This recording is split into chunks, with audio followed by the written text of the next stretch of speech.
Hi ಎಲ್ಲರಿಗೂ ನಮಸ್ಕಾರ. Welcome back to our YouTube channel. ನಾವು ಹಿಂದಿನ ತರಗತಿಯಲ್ಲಿ 80 ಪ್ರಶ್ನೆಗಳನ್ನ ನೋಡಿದ್ವಿ. ಈಗ 81ನೇ ಪ್ರಶ್ನೆಯನ್ನ ನೋಡ್ತಾ ಹೋಗೋಣ. ಇಶಾನ್ನ ಈಗಿನ ವಯಸ್ಸು 7 ವರ್ಷಗಳಾಗಿರಲಿ. ಅವನ ತಂದೆಯ ವಯಸ್ಸು ಅವನ ವಯಸ್ಸಿನ 3ರಷ್ಟು ಇರುತ್ತದೆ ಮತ್ತು ಅವನ ತಾತನ ವಯಸ್ಸು ಅವನ ವಯಸ್ಸಿನ 9ರಷ್ಟು ಇರುತ್ತೆ. ಹಾಗಾದ್ರೆ 5 ವರ್ಷಗಳ ನಂತರ ಅವನ ತಂದೆಯ ಮತ್ತು ಅವನ ತಾತನ ವಯಸ್ಸು ಎಷ್ಟಾಗಿರುತ್ತದೆ? ಇಂಥ ಪ್ರಶ್ನೆಗಳನ್ನ ನೀವು ಸಾಕಷ್ಟು ಮೆಂಟಲ್ ಎಬಿಲಿಟಿಯಲ್ಲಿ ನೋಡಿರ್ತೀರಾ, ಹೌದಲ್ವಾ? ಇದು ಮ್ಯಾಥ್ಸ್ ಅಲ್ಲೂ ಬಂತು, ಮೆಂಟಲ್ ಎಬಿಲಿಟಿಯಲ್ಲೂ ಬಂತು. ಓಕೆ, ಸೊ ಇದೇ ತರ ಪ್ರಶ್ನೆಗಳು ಅಂದ್ರೆ ನಿಮಗೆ ಏನನ್ಸುತ್ತೆ, ಇದು 6ನೇ ತರಗತಿ ಅಂತ ಅನ್ಸುತ್ತೆ. ಬಟ್ ನೋಡಿ, ಇದೇ ತರ ಪ್ರಶ್ನೆಗಳನ್ನೇ ನಾವು ನೋಡ್ತಾ ಹೋಗುವಂತದ್ದು. ಸೊ ಮೊದಲನೇ ಪ್ರಶ್ನೆ, 81ನೇ ಪ್ರಶ್ನೆ ನೋಡಿ. ಇಲ್ಲಿ ಇಶಾನ್ನ ಈಗಿನ ವಯಸ್ಸು, ಪ್ರೆಸೆಂಟ್ ವಯಸ್ಸು ಇಲ್ಲಿ ನಾನು ಮಾಡ್ತಾ ಹೋಗ್ತೀನಿ. ನೋಡಿ, ಇಲ್ಲಿ ನಿಮ್ಗೆ ಪ್ರಶ್ನೆ ನಿಮ್ಗೆ ಕಾಣಿಸ್ದೇ ಇರಬಹುದು. ಕಾಣಿಸ್ತಾ ಇದೆನಾ? ಓಕೆ. ಇಶಾನ್ನ ಈಗಿನ ವಯಸ್ಸು ಎಷ್ಟು? 7 ಏನದು ವೈ. ಅವನ ತಂದೆಯ ವಯಸ್ಸು ಅವನ ವಯಸ್ಸಿನ 3ರಷ್ಟು ಇರುತ್ತದೆ. ಅಂದ್ರೆ ಅವನ ವಯಸ್ಸಿನ 3ರಷ್ಟು ಇರುತ್ತೆ, ಅಂದ್ರೆ 3y ಅಷ್ಟು ಇರುತ್ತೆ. ಓಕೆ, ಯಾರ್ದು? ಅವನ ತಂದೆಯ ವಯಸ್ಸು 3y ಆಗಿರುತ್ತೆ. ಓಕೆ, ಅವನ ತಂದೆಯ ವಯಸ್ಸು 3y, ಇಶಾನ್ದು ವೈ. ಅವನ ತಾತನ ವಯಸ್ಸು ಅವನ ವಯಸ್ಸಿನ 9ರಷ್ಟು ಇರುತ್ತೆ. ಅವನ ವಯಸ್ಸಿನ 9ರಷ್ಟು ಇರುತ್ತೆ ಅಂದ್ರೆ 9y. ಅವ್ರ ತಾತ ಇಲ್ಲಿದ್ದಾರೆ. ಓಕೆ, 9ರಷ್ಟು ಇರುತ್ತೆ. ಓಕೆ, ಹಾಗಾದ್ರೆ ಅವನ ವಯಸ್ಸಿನ 9ರಷ್ಟು ಇರುತ್ತೆ. ಹಾಗಾದ್ರೆ 5 ವರ್ಷಗಳ ನಂತರ ಅವನ ತಂದೆಯ ಮತ್ತು ಅವನ ತಾತನ ವಯಸ್ಸು ಎಷ್ಟಾಗಿರುತ್ತೆ? ಸೊ 5 ವರ್ಷದ ನಂತರ ಅಂತ ಅಂದಾಗ ತಂದೆಯ ವಯಸ್ಸು 3y + 5 ಆಗುತ್ತೆ, ಹೌದಾ? ಆಮೇಲೆ ತಾತನ ವಯಸ್ಸು 9y + 5 ಆಗುತ್ತೆ ಅಷ್ಟೇ. ಜಾನು ಪುಸ್ತಕಗಳನ್ನ ಕೊಂಡ್ಕೊಳ್ತಾಳೆ. ಸೋನು ಜಾನುವಿನ 4ರಷ್ಟು ಪುಸ್ತಕಗಳನ್ನ ಕೊಂಡ್ಕೊಳ್ತಾಳೆ. ಅವರವರು ಕೊಂಡ ಪುಸ್ತಕಗಳಲ್ಲಿ ಜಾನು 5 ಪುಸ್ತಕಗಳನ್ನು ಮತ್ತು ಸೋನು ಜಾನು ಕೊಂಡಂತಹ 2ರಷ್ಟು ಪುಸ್ತಕಗಳನ್ನು ಅವರ ಶಾಲೆಯ ಗ್ರಂಥಾಲಯಕ್ಕೆ ಕೊಡ್ತಾರೆ. ಹಾಗಾದ್ರೆ ಜಾನು ಮತ್ತು ಸೋನು ಬಳಿ ಉಳಿದಂತಹ ಪುಸ್ತಕಗಳ ಸಂಖ್ಯೆ ಎಷ್ಟು ಅಂತ ಕೇಳಿದರೆ, ನೋಡಿ, ಪುಸ್ತಕಗಳನ್ನ ಜಾನು ತಗೋತಾಳೆ. ಸೋನು ಜಾನುವಿನ 4ರಷ್ಟು ತಗೋತಾಳೆ. ಸೋನು ಏನಿದಾಳಲ್ಲ, ಜಾನುವಿನ 4ರಷ್ಟು ತಗೋತಾಳೆ ಅಂದ್ರೆ 4m ಅಷ್ಟು ತಗೋತಾಳೆ. ಓಕೆ, ಅವರು ಕೊಂಡಂತಹ ಪುಸ್ತಕಗಳಲ್ಲಿ ಜಾನು ಏನಿದಾಳೆ 5 ಪುಸ್ತಕಗಳನ್ನ ಮತ್ತು ಸೋನು ಜಾನು ಕೊಂಡಂತಹ 2ರಷ್ಟು ಪುಸ್ತಕಗಳನ್ನ ಏನ್ ಮಾಡ್ತಾಳೆ? ಈಗ ನೋಡಿ, ಜಾನು 5 ಪುಸ್ತಕಗಳನ್ನ ಅಂದ್ರೇನು 5m. ಇನ್ನು ಜಾನು ಕೊಂಡಂತಹ 2ರಷ್ಟು ಪುಸ್ತಕಗಳನ್ನ ಇನ್ನು ಸೋನು ಜಾನು ಕೊಂಡಂತಹ 2ರಷ್ಟು ಪುಸ್ತಕಗಳನ್ನ ಅಂತ ಹೇಳಿದ್ರೆ ಏನು? 2m. ಅವರ ಶಾಲೆಯ ಗ್ರಂಥಾಲಯಕ್ಕೆ ಕೊಡ್ತಾರೆ. ಹಾಗಾದ್ರೆ ಜಾನು ಮತ್ತು ಸೋನು ಬಳಿ ಉಳಿದಂತಹ ಪುಸ್ತಕಗಳ ಸಂಖ್ಯೆ ಎಷ್ಟು ಅಂತ ಕೇಳಿದರೆ, ನೋಡಿ, ಈಗ ಜಾನು ಅಂತ ಬಂದಾಗ ಜಾನು ಬಳಿ ಉಳಿದಂತಹ ಪುಸ್ತಕಗಳ ಸಂಖ್ಯೆ ಎಷ್ಟು? ಅವಳು 5 ಪುಸ್ತಕಗಳನ್ನ ಕೊಡ್ತಾಳೆ. ಸೊ m - 5 ಆಗತ್ತೆ. ಓಕೆ, ಇನ್ನು ಸೋನು ಏನಿದಾಳೆ, ಜಾನು ಕೊಂಡಂತಹ 2ರಷ್ಟು ಪುಸ್ತಕಗಳನ್ನ ಏನ್ ಮಾಡ್ತಾಳೆ? ಗ್ರಂಥಾಲಯಕ್ಕೆ ಕೊಡ್ತಾಳೆ. ಸೊ ಅದನ್ನ ನಾವ್ ಏನಂತ ಬರಿಬಹುದು? ಸೋನು ಬಳಿ ಉಳಿದಂತಹ ಪುಸ್ತಕಗಳ ಸಂಖ್ಯೆ ಎಷ್ಟು? 4m ಅವಳು ತಗೊಂಡಿದ್ದು. ಓಕೆ, ಸೊ ಅವಳು ಕೊಟ್ಟಿದ್ದೆಷ್ಟು? 2m ಅಷ್ಟು. ಸೊ ಅವಳ ಹತ್ರ ಇದನ್ನ ಕಳೆದ್ರೆ ಎಷ್ಟು ಉಳಿಯುತ್ತೆ? 2m ಉಳಿಯುತ್ತೆ. ಅವಳ ಹತ್ರ ಇಷ್ಟು ಉಳಿಯುತ್ತೆ. ಓಕೆ, ಈ ತರ. ಅಂದ್ರೆ ಇದು ಒಂಥರ 6ನೇ ತರಗತಿಗೆ ಯಾಕೆ ಇದನ್ನ ಇಟ್ಟಿದ್ದಾರೆ ಅಂದ್ರೆ, ಜಸ್ಟ್ ಅದನ್ನ ಏನು ಕ್ವಾಡ್ರಾಟಿಕ್ ಈಕ್ವೇಶನ್ಸ್ ಅಂತ ನಾವು ನೋಡ್ತೀವಿ ಹೈಯರ್ ಲೆವೆಲ್ ಅಲ್ಲಿ, ಅದನ್ನ ಯಾವ ರೀತಿ ತಗೋಬೇಕು ಅಂತ ಹೇಳಿ ಮಕ್ಕಳಿಗೆ ಈ ಒಂದು ಹಂತದಲ್ಲಿನೇ ಅದನ್ನ ಅವರಿಗೆ ಅರ್ಥ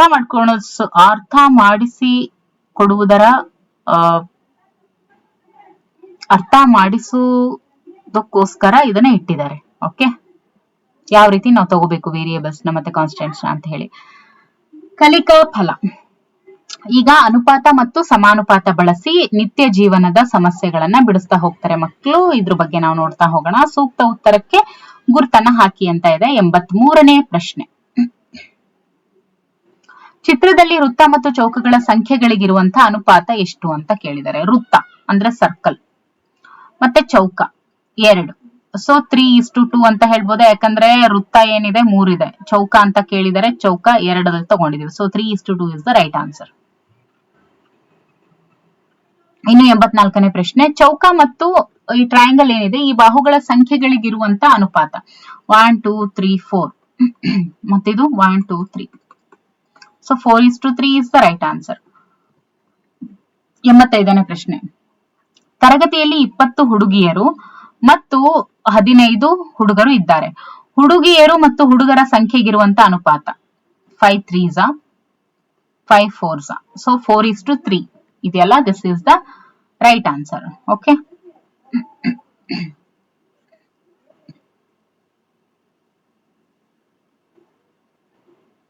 4:3 ಇಲ್ಲಿದೆ. ಮತ್ತೆ ಇದು ಎಸ್, ಬಿ ಮತ್ತು ಸಿ ಅಂದ್ರೆ ಇದು ಕೂಡ ಹೌದು ಅಲ್ವಾ. ಸೊ ಬಿ ಮತ್ತು ಸಿ ಎರಡು ಕೂಡ ಸರಿಯಾದ್ದು.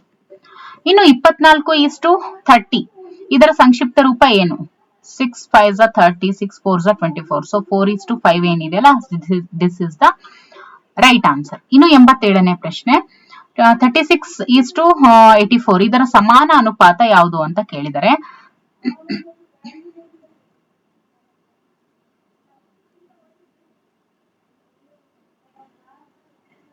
12 3s 12 7s ಹೌದಲ್ವಾ.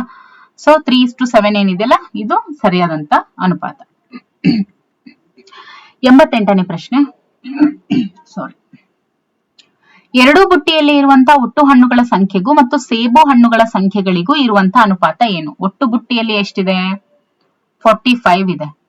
ಮತ್ತೆ ಸೇಬೆ ಅಂದ್ರೆ ಸೇಬು ಹಣ್ಣುಗಳ ಸಂಖ್ಯೆಗಳಿಗೂ ಇರುವಂತ ಒಟ್ಟು ಹಣ್ಣುಗಳ ಸಂಖ್ಯೆಗೂ, ಓಕೆ, ಮತ್ತೆ ಸೇಬು ಹಣ್ಣುಗಳ ಸಂಖ್ಯೆಗಳಿಗೂ ಇರುವಂತ ಅನುಪಾತ. ಸೇಬು ಹಣ್ಣು ಎಷ್ಟಿದೆ? 20 ಇದೆ ಹೌದಲ್ವಾ. ಸೊ 45:20. ಒಂದು ವರ್ಷದಲ್ಲಿರುವಂತಹ ತಿಂಗಳುಗಳ ಸಂಖ್ಯೆಗೂ ಒಂದು ವಾರದ ದಿನಗಳ ಸಂಖ್ಯೆಗೂ ಇರುವಂತಹ ಅನುಪಾತ. ಒಂದು ವರ್ಷ 365. ಒಂದು ವಾರದ್ದು ಅಂತ ತಗೊಂಡಾಗ ಎಷ್ಟು? ದಟ್ ಈಸ್ 7 ಹೌದಲ್ವಾ. ಸೊ ಏನಂತ ಹೇಳ್ತೀವಿ ನಾವು?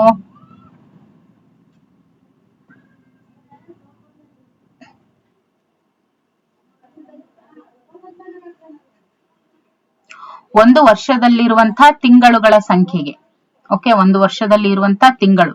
ಸೊ ತಿಂಗಳು ಎಷ್ಟು? 12 ತಿಂಗಳು ಬರುತ್ತೆ. So 12:7 is the right answer. 90ನೇ ಪ್ರಶ್ನೆ. 90ನೇ ಪ್ರಶ್ನೆ. 150 ಸೆಂಟಿಮೀಟರ್ ಮತ್ತು 2 ಮೀಟರ್ ಇವೆರಡಕ್ಕೂ ಇರುವಂತಹ ಅನುಪಾತ ಏನು ಅಂತ ಕೇಳಿದ್ದಾರೆ. ಓಕೆ, ಇವೆರಡಕ್ಕೂ ಇರುವಂತಹ ಅನುಪಾತ ಎಷ್ಟು? That is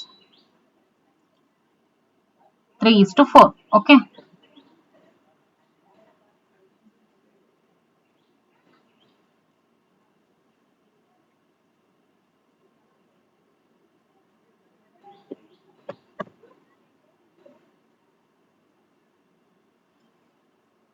one metre is equal to 100 centimetre ಹೌದಲ್ವಾ. ಸೊ ಅದನ್ನ ನಾವು ಮಾಡಿದಾಗ, ಇದನ್ನ ನಾವು ಮೀಟರ್ಗೆ ಕನ್ವರ್ಟ್ ಮಾಡಿದಾಗ, ಓಕೆ ನೋಡಿ,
$150 centimeter. So 2 meter is equal to 200 centimeter ಆಗುತ್ತೆ.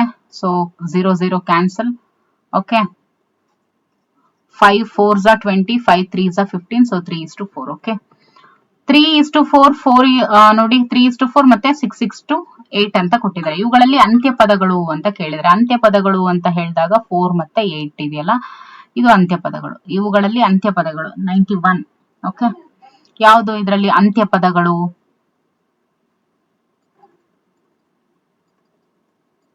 ಓಕೆ, ಇವುಗಳಲ್ಲಿ ನಾವು ಅಂತ್ಯಪದಗಳು ಅಂತ ಹೇಳಿ ಯಾವನ್ನ ಕರಿತೀವಿ? 3 ಮತ್ತೆ 8. ಓಕೆ, ನೋಡಿ 3 ಮತ್ತು 8 ಏನಿದೆಯಲ್ಲ, ಇವೆರಡನ್ನ ನಾವು ಅಂತ್ಯಪದಗಳು ಅಂತ ಹೇಳಿ ನಾವು ಕರಿತೀವಿ. ಅಂದ್ರೆ ನಾವು ಎದ್ರಲ್ಲಿ ನೋಡ್ಬೇಕಾಗುತ್ತೆ? ಈ ರೀತಿ ಕೊಟ್ಟಾಗ ಅಂತ್ಯಪದಗಳು ಅಂತ ಹೇಳಿದಾಗ ಇವನ್ನ ನಾವು ಅಂತ್ಯಪದಗಳು ಅಂತ ಹೇಳಿ ಕರಿತೀವಿ. ಸೊ 3 ಮತ್ತೆ 8 ಸಮಾನುಪಾತದಲ್ಲಿ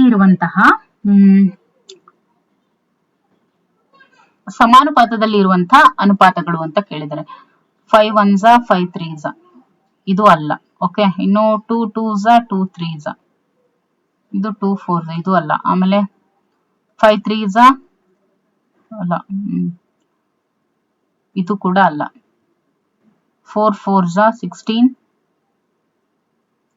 ನೋಡಿ ಯಾವುದು?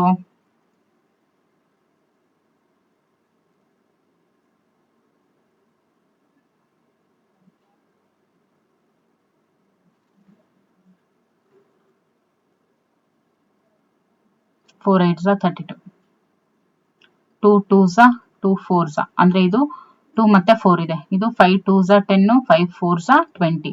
ಸೊ ಇದು ಸಮಾನುಪಾತದಲ್ಲಿ ಇರುವಂತಹ ಅನುಪಾತಗಳು. ಸಮಾನುಪಾತದ ಹೇಳಿಕೆಗಳನ್ನ ಗಮನಿಸಿ ಸರಿಯಾದ ಹೇಳಿಕೆಗಳನ್ನ ಆಯ್ಕೆ ಮಾಡಿ ಅಂತ ಕೊಟ್ಟಿದ್ದಾರೆ. ಓಕೆ, 93ನೇ ಪ್ರಶ್ನೆ ನೋಡಿ. ಮಧ್ಯಪದಗಳು ಗುಣಲಬ್ಧವು ಅಂತ್ಯಪದಗಳ ಗುಣಲಬ್ಧಕ್ಕಿಂತ ಹೆಚ್ಚು, ಮಧ್ಯಪದಗಳ ಗುಣಲಬ್ಧವು ಅಂತ್ಯಪದಗಳ ಗುಣಲಬ್ಧಕ್ಕಿಂತ ಕಡಿಮೆ, ಅಂತ್ಯಪದಗಳ ಗುಣಲಬ್ಧವು ಮಧ್ಯ ಪದಗಳ ಗುಣಲಬ್ಧಕ್ಕೆ ಸಮ, ಮೊದಲ 2 ಪದಗಳ ಗುಣಲಬ್ಧವು ನಂತರದ 2 ಪದಗಳ ಗುಣಲಬ್ಧಕ್ಕೆ ಸಮ ಅಂತ ಕೊಟ್ಟಿದ್ದಾರೆ. ಏನಂತ ಹೇಳ್ಬೋದು ಇದಕ್ಕೆ? ನೋಡಿ, ಅಂತ್ಯಪದಗಳ ಗುಣಲಬ್ಧಗಳು ಮಧ್ಯ ಪದಗಳ ಗುಣಲಬ್ಧಕ್ಕೆ ಸಮ ಅಂತ ಇದೆಯಲ್ಲ, ಇದು ಕೂಡ ಸರಿಯಾಗಿದೆ. ನೋಡಿ ಯಾವುದು? ಅಂತ್ಯಪದಗಳ ಗುಣಲಬ್ಧವು ಮಧ್ಯ ಪದಗಳ ಗುಣಲಬ್ಧಕ್ಕೆ ಸಮ ಅಂತ ಏನಿದೆಯಲ್ಲ, so this is the right answer. ನೋಡಿ, ಇಲ್ಲಿ ಎಕ್ಸ್ ಅಂತ ಏನ್ ಕೊಟ್ಟಿದಾರಲ್ವಾ, ಅದ್ರ ಬೆಲೆ ಏನು ಅಂತ ಹೇಳಿ ನಾವು ಕಂಡುಹಿಡಿಬೇಕು ಇವಾಗ. ಓಕೆ, ಈಗ ನೋಡಿ ಎಕ್ಸ್ ಇಷ್ಟು ಎಕ್ಸ್, ಅದಾದ್ಮೇಲೆ 24 ಮತ್ತೆ 27 ಕೊಟ್ಟಿದ್ದಾರೆ. 3 8s 24, 3 9s 27. ಸೊ ಇಲ್ಲಿ ಏನ್ ಬರ್ಬೇಕು? 9 ಬರ್ಬೇಕು. So 9 is the right answer. Okay, Pinki ಬಿಳಿ ಬಳೆ ಮತ್ತು ರಿಂಕಿಯ ಬಳೆ ಬಣ್ಣಗಳು, ನೋಡಿ, ಪಿಂಕಿ ಬಳಿ ಈ ತರ ಹಸಿರು ಬಳೆ ಇದೆ, ರಿಂಕಿ ಹತ್ರ ಈ ತರ ರೆಡ್ ಬ್ಯಾಂಗಲ್ಸ್ ಇದೆ, ರೆಡ್ ಆರ್ ಆರೆಂಜ್ ಬ್ಯಾಂಗಲ್ಸ್ ಇದೆ. ಸೊ 2:3 ಅನುಪಾತದಲ್ಲಿ ಇರ್ತವೆ. ಓಕೆ, ಹಸಿರು ಬಣ್ಣದ ಬಳೆಗಳ ಸಂಖ್ಯೆ 18. ಹಸಿರು ಬಳೆಗಳ ಸಂಖ್ಯೆ ಎಷ್ಟಿದಾವೆ? ಇವು 18 ಇದಾವೆ. ಕೆಂಪು ಬಣ್ಣದ ಬಳೆಗಳ ಸಂಖ್ಯೆ ಎಷ್ಟು ಅಂತ ಕೇಳಿದ್ದಾರೆ. ಓಕೆ, ಎಷ್ಟಾಗಿರ್ತವೆ ಹಾಗಾದ್ರೆ? ಈಗ 2:3 ರೇಷಿಯೋನಲ್ಲಿ ಇದೆ ಅಂತ ಹೇಳಿದಾಗ, ಇಲ್ಲಿ 18 ಇದಾವೆ ಅಂತ ಹೇಳಿದಾಗ ಅಲ್ಲಿ ಎಷ್ಟಿರುತ್ತೆ?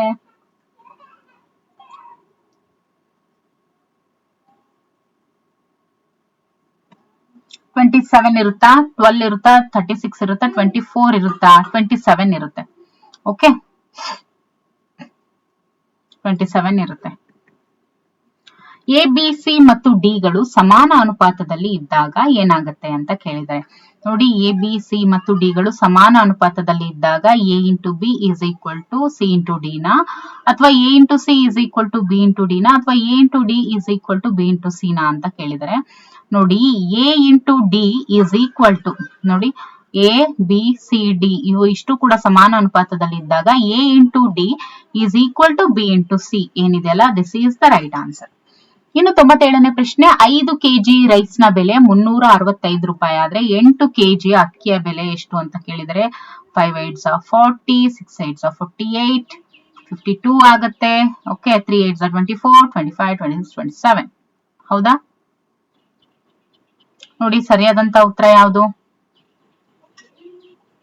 ಏನ್ ಮಾಡ್ಬೇಕು ನಾವು? 5 ಕೆಜಿ ರೈಸ್ ನ ಬೆಲೆ 365, ಅದೇ ತರ 8 ಅಂತ ಕೇಳಿದ್ದಾರೆ. ಓಕೆ,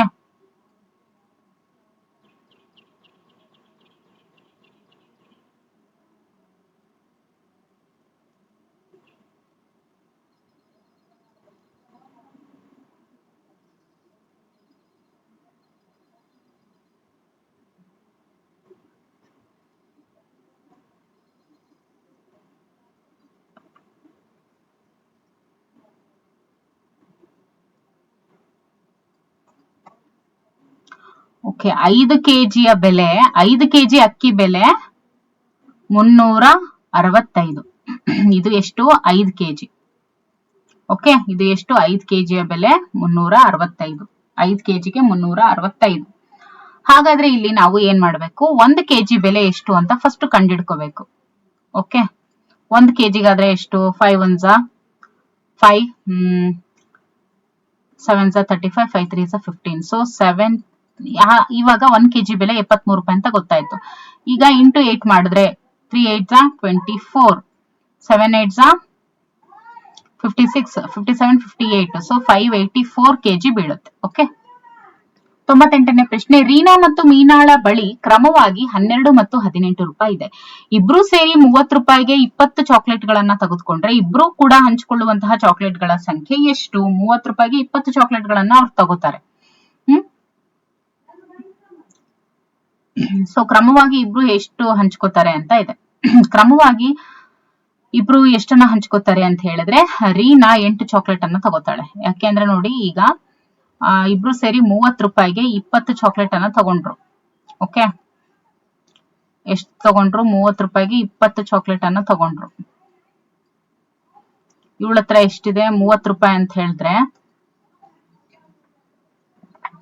30 ರೂಪಾಯಿಗೆ 20 ಚಾಕ್ಲೇಟ್ ಗಳನ್ನ ತೆಗೆದುಕೊಂಡ್ರು. ಇಬ್ರು ಕೂಡ ಚಾಕ್ಲೇಟ್ ಗಳನ್ನ ಹಂಚ್ಕೊಳ್ತಾರೆ. ಓಕೆ,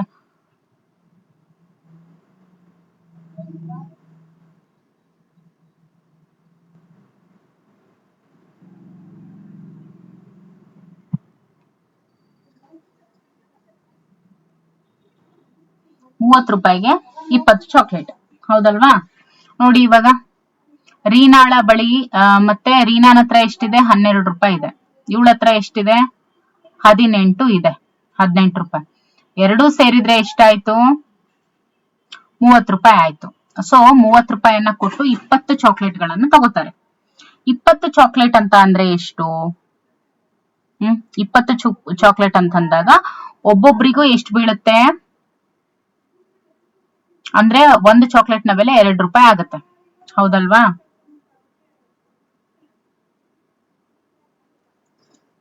ನೋಡಿ, ಈಗ ಈಕೆ ಹತ್ರ 12 ರೂಪಾಯಿ ಇದೆ, ಈಕೆ ಹತ್ರ 18 ರೂಪಾಯಿ ಇದೆ. ಎಷ್ಟು ಚಾಕ್ಲೇಟ್ ಗಳನ್ನ ಅವ್ರು ಕ್ರಮವಾಗಿ ಹಂಚ್ಕೋತಾರೆ ಅಂತ ಕೇಳಿದ್ದಾರೆ. ಹೌದಲ್ವಾ?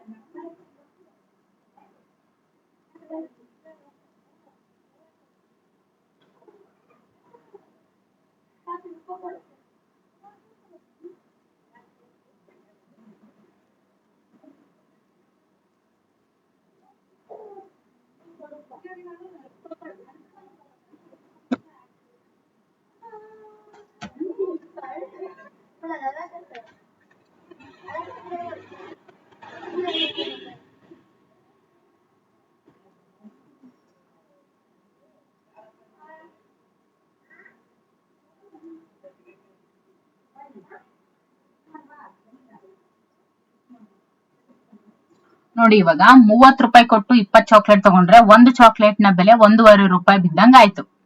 ಓಕೆ, ಸೊ ಈಗ 12 ಚಾಕ್ಲೇಟ್. ಓಕೆ, 1.5 ರೂಪಾಯಿದಂಗೆ ಇವಳು 12 ರೂಪಾಯಿಗೆ ಇವಳು ಎಷ್ಟು ಚಾಕ್ಲೇಟ್ ತಗೋತಾಳೆ? 8 ಚಾಕ್ಲೇಟ್ಗಳು ಈಕೆಗೆ ಸಿಗುತ್ತೆ. ಇನ್ನು 18 ಚಾಕ್ಲೇಟ್ಗಳು 1.5 ರೂಪಾಯಿಗೆ ಈಕೆಗೆ 12 ಚಾಕ್ಲೇಟ್ಗಳು ಸಿಗ್ತವೆ. ಓಕೆ, ನೋಡಿ, ಇವಾಗ 12 ಇಂಟು 1.5 ಮಾಡಿದ್ರೆ ನಮ್ಗೆ ಏನ್ ಸಿಗುತ್ತೆ? 12 ಡಿವೈಡೆಡ್ ಬೈ 1.5 ಮಾಡಿದ್ರೆ ನಮ್ಗೆ ಎಷ್ಟು ಸಿಗುತ್ತೆ? 8 ಚಾಕ್ಲೇಟ್ ಸಿಗುತ್ತೆ. ಸೊ ಇಲ್ಲಿ ಕೂಡ 12 ಚಾಕ್ಲೇಟ್ ಸಿಗುತ್ತೆ. ಸೊ ಸರಿಯಾದಂತ ಆಪ್ಷನ್ ಯಾವುದು? 8 ರೀನಾಗೆ, ಮೀನಾಗೆ 12. ಓಕೆ,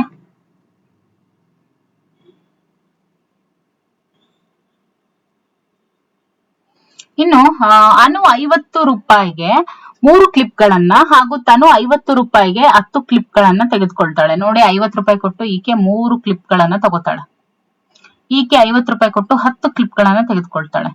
ಹಾಗಾದ್ರೆ ಯಾರ ಕ್ಲಿಪ್ಗಳು ದುಬಾರಿ ಅಂತ ಕೇಳಿದ್ದಾರೆ. ನೋಡಿ, ಅನು ಕೊಂಡಂತಹ ಕ್ಲಿಪ್ಗಳು ದುಬಾರಿ, ತನು ಕೊಂಡಂತಹ ಕ್ಲಿಪ್ಗಳು ದುಬಾರಿ, ಇಬ್ಬರು ಕೊಂಡ ಕ್ಲಿಪ್ಗಳು ದುಬಾರಿ ಹೊಂದಿವೆ, ಇಬ್ಬರು ಕೊಂಡ ಕ್ಲಿಪ್ಗಳು ಒಂದೇ ಬೆಲೆ ಅಂತ ಇದೆ. ನೋಡಿ ಇವಳು 50 ರೂಪಾಯಿಗೆ ಇವಳು 50 ರೂಪಾಯಿ ಕೊಟ್ಟು 3 ಕ್ಲಿಪ್ ತಗೋತಾಳೆ, ಇವಳು 50 ರೂಪಾಯಿ ಕೊಟ್ಟು 10 ಕ್ಲಿಪ್ ತಗೋತಾಳೆ. ಹಾಗಾದ್ರೆ ಇಲ್ಲಿ ಅನು ತಗೊಂಡಂತದ್ದೇ ಜಾಸ್ತಿ ಆಯ್ತು ಅಂತನಾ ಅಥವಾ ಏನು? ನೋಡಿ ಇಲ್ಲಿ ಇವೆರಡನ್ನು ನೋಡಿದಾಗ ಇಲ್ಲಿ ಕ್ಲಿಪ್ ನ ಬೆಲೆ ಅಂತ ಅನ್ಕೊಳ್ಳೋದಕ್ಕಿಂತ ಯಾವ್ದು ಜಾಸ್ತಿ ಅನ್ನೋದಕ್ಕಿಂತ ನೋಡಿ ಇವಳು ಕೂಡ 50 ರೂಪಾಯಿದೆ ತಗೊಂಡ್ಲು, ಇವಳು ಕೂಡ 50 ರೂಪಾಯಿದೆ ತಗೊಂಡ್ಲು. ಓಕೆ, ಸೊ ಹಾಗಾಗಿ ಇಬ್ಬರು ಕೊಂಡ ಕ್ಲಿಪ್ಗಳು ಏನಿದೆ ಒಂದೇ ಬೆಲೆಯನ್ನ ಹೊಂದಿದಾವೆ. ಅಂದ್ರೆ ಇವಳು ಕೂಡ 50 ರೂಪಾಯಿದೆ ತಗೊಂಡ್ಲು, ಇವಳು ಕೂಡ 50 ರೂಪಾಯಿದೆ ತೆಗೆದುಕೊಂಡ್ಲು. ಓಕೆ, ಇನ್ನು 100ನೇ ಪ್ರಶ್ನೆ. ಮಯಾಂಕ್ 2 ಗಂಟೆಗಳಲ್ಲಿ 35 ಕಿಲೋಮೀಟರ್ ಪ್ರಯಾಣ ಮಾಡ್ತಾನೆ. ಅದೇ ವೇಗದಲ್ಲಿ ಅವನು 105 ಕಿಲೋಮೀಟರ್ ಪ್ರಯಾಣಿಸೋದಕ್ಕೆ ತೆಗೆದುಕೊಳ್ಳುವಂತಹ ಸಮಯ ನೋಡಿ 2 ಗಂಟೆಗಳಲ್ಲಿ 35 ಕಿಲೋಮೀಟರ್ ಪ್ರಯಾಣ ಮಾಡ್ತಾನೆ. ಅದೇ ವೇಗದಲ್ಲಿ 105 ಕಿಲೋಮೀಟರ್ ಪ್ರಯಾಣ ಮಾಡೋದಾದ್ರೆ ತೆಗೆದುಕೊಳ್ಳುವಂತಹ ಸಮಯ ಅಂತ ಕೇಳಿದ್ದಾರೆ. ಓಕೆ,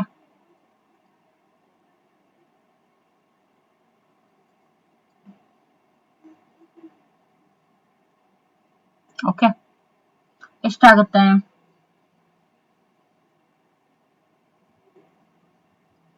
35 ಇಂಟು 5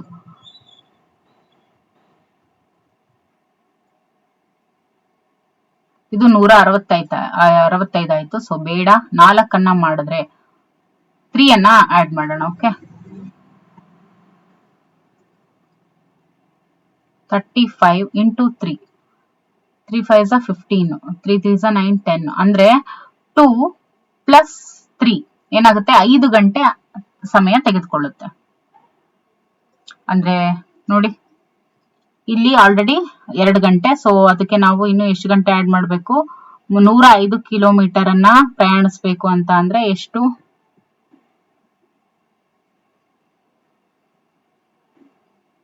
2 ಗಂಟೆಗಳಲ್ಲಿ 35 ಕಿಲೋಮೀಟರ್ 2 ಗಂಟೆಗಳಲ್ಲಿ 35 ಕಿಲೋಮೀಟರ್ ಇನ್ನು 2 ಗಂಟೆಗಳಲ್ಲಿ 35 ಕಿಲೋಮೀಟರ್. ಸೊ 2 2 2 ಏನಾಗುತ್ತೆ?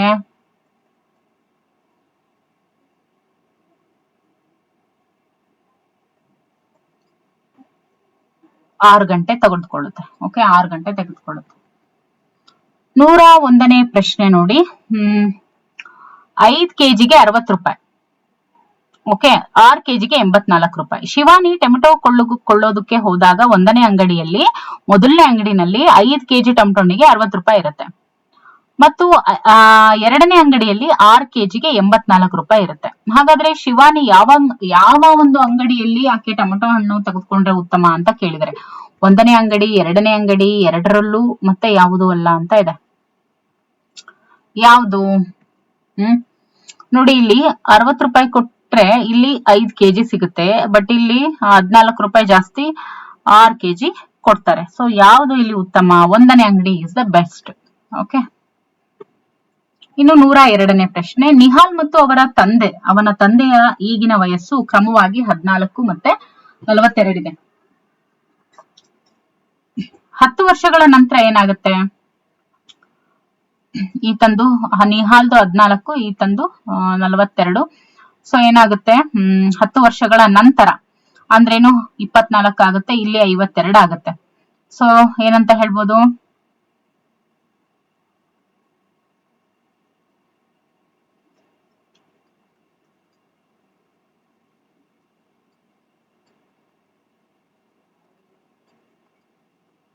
So 6:13 is the right answer. Okay, ಸಮಸ್ಯೆಗಳನ್ನ ಬಿಡಿಸಿರಿ ಅಂತ ಇದೆ. 1200 ರೂಪಾಯಿಯನ್ನ ನಿಶಾ ಹಾಗೂ ದಿಶಾ 1:3 ನ ಒಂದು ಅನುಪಾತದಲ್ಲಿ ಹಂಚಿಕೊಂಡ್ರೆ ಪ್ರತಿಯೊಬ್ಬರಿಗೂ ಕೂಡ ದೊರೆಯುವಂತ ಹಣ ಎಷ್ಟು ಅಂತ ಕೇಳಿದರೆ, ನಿಶಾ ಮತ್ತು ದಿಶಾ 1200 ರೂಪಾಯಿಯನ್ನ ಅಂದ್ರೆ ಇವಳಿಗೆ 1, ಇವಳಿಗೆ 3ರಷ್ಟು ಅಂತ ಹಂಚಿಕೊಂಡ್ರೆ ಇಬ್ಬರಿಗೂ ದೊರೆಯುವಂತ ಹಣ ಎಷ್ಟು ಅಂತ ಕೇಳಿದರೆ, ನೋಡಿ ನಿಶಾಳ ಪಾಲು ಎಷ್ಟು?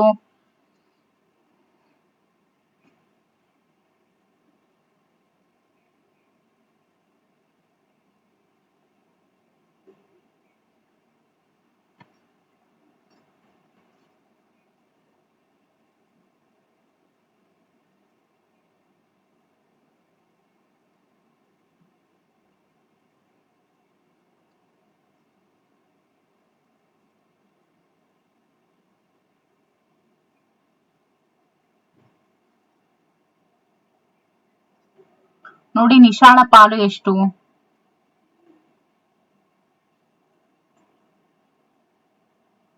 ಈಗ ನಾವು ಅದನ್ನ 4 ಭಾಗ ಮಾಡೋದಾದ್ರೆ ಸೊ 1/4 ಇಂಟು ಎಷ್ಟು ಬರುತ್ತೆ ನೋಡಿ, ನಮಗೆ 4 1s 4 3s 300 ಅಷ್ಟು ನಿಶಾಂದು ಆದ್ರೆ, ಇಲ್ಲಿ ನೋಡಿ 3/4 ಓಕೆ ಇಂಟು 1200 ಸೊ 3 3s 9.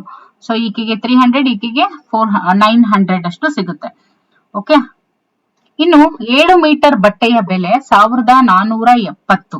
ಆದ್ರೆ 5 ಮೀಟರ್ ಬಟ್ಟೆಯ ಬೆಲೆ ಎಷ್ಟಾಗುತ್ತೆ ನೋಡಿ. 5 ಮೀಟರ್ 7 2s 14, 7 1s 7 ಅಂದ್ರೆ 1 ಮೀಟರ್ಗೆ 210 ರೂಪಾಯಿ ಆದ್ರೆ ಇಂಟು 5 ಮಾಡ್ಬೇಕಾಗುತ್ತೆ. 5 ಮೀಟರ್ 1050 ರೂಪಾಯಿ ಆಗುತ್ತೆ. ಓಕೆ, 4 ಡಜನ್ ಕಿತ್ಲೆ ಹಣ್ಣಿನ ಬೆಲೆ 4 ಡಜನ್ 4 ಡಜನ್ಗೆ 180 ರೂಪಾಯಿ ಆದ್ರೆ 90ಕ್ಕೆ ಎಷ್ಟು ಕಿತ್ತಳೆ ಹಣ್ಣುಗಳನ್ನ ಕೊಳ್ಳಬಹುದು ಅಂತ ಕೇಳಿದ್ರೆ, 4 ಡಜನ್ ಅಂತ ಅಂದ್ರೆ 4 ಡಜನ್ಗೆ 180, 1 ಡಜನ್ಗೆ ಎಷ್ಟು ಅಂತ ಫಸ್ಟ್ ನಾವು ಕಂಡಿಡ್ಕೋಬೇಕು. 4 4s 16, 4 5s 20 ಅಂದ್ರೆ 1 ಡಜನ್ ನ ಬೆಲೆ 45. ಓಕೆ, 45 ಏನಾಗುತ್ತೆ ಇದ್ ನೋಡಿ 90 ಆಗುತ್ತೆ. ಸೊ 2 ಡಜನ್ ಕಿತ್ತಳೆ ಹಣ್ಣುಗಳನ್ನ ಕೊಂಡುಕೊಳ್ಳಬಹುದು. ಓಕೆ, ಅಲ್ಲೇನ್ ಕೇಳಿದರೆ ಎಷ್ಟು ಕಿತ್ತಳೆ ಹಣ್ಣುಗಳನ್ನ ಕೊಳ್ಳಬಹುದು ಅಂತ ಕೇಳಿದರೆ. ಸೊ 1 ಡಜನ್ಗೆ ಎಷ್ಟು 12 ಅಂತ ಹೇಳಿದ್ರೆ, 2 ಡಜನ್ ಅಂತ ಹೇಳಿದ್ರೆ 24. 24 ಅಂದ್ರೆ 90 ರೂಪಾಯಿಗೆ ಎಷ್ಟು ಕಿತ್ತಳೆ ಹಣ್ಣುಗಳನ್ನ ಕೊಂಡ್ಕೊಳ್ಬಹುದು ಅಂತ ಕೇಳಿದರೆ. ಸೊ 90 ರೂಪಾಯಿಗೆ 2 ಡಜನ್ ಆಗುತ್ತೆ. 1 ಡಜನ್ಗೆ 45 ರೂಪಾಯಿ ಆದ್ರೆ 2 ಡಜನ್ಗೆ 90 ರೂಪಾಯಿ ಆಗುತ್ತೆ. ಸೊ 90 ರೂಪಾಯಿಗೆ 2 ಡಜನ್ ಅಂದ್ರೆ 24 ಕಿತ್ತಳೆ ಹಣ್ಣುಗಳನ್ನ ಕೊಂಡ್ಕೊಳ್ಬಹುದು. ಓಕೆ, ಇದಿಷ್ಟು 6ನೇ ತರಗತಿದಾಗಿತ್ತು. ಇಲ್ಲಿಗೆ 6ನೇ ತರಗತಿಯ ಒಂದು ಕಂಪ್ಲೀಟ್ MCQs ಕಂಪ್ಲೀಟ್ ಆಯ್ತು, ಅಂದ್ರೆ ಪೂರ್ಣಗೊಂಡಿದೆ. ಇನ್ನು ಮುಂದಿನ ತರಗತಿಯಲ್ಲಿ ನಾವು 7ನೇ ತರಗತಿಗೆ ಸಂಬಂಧಿಸಿದಂತೆ MCQs ನ ನೋಡ್ತಾ ಹೋಗೋಣ. Okay, thank you for watching.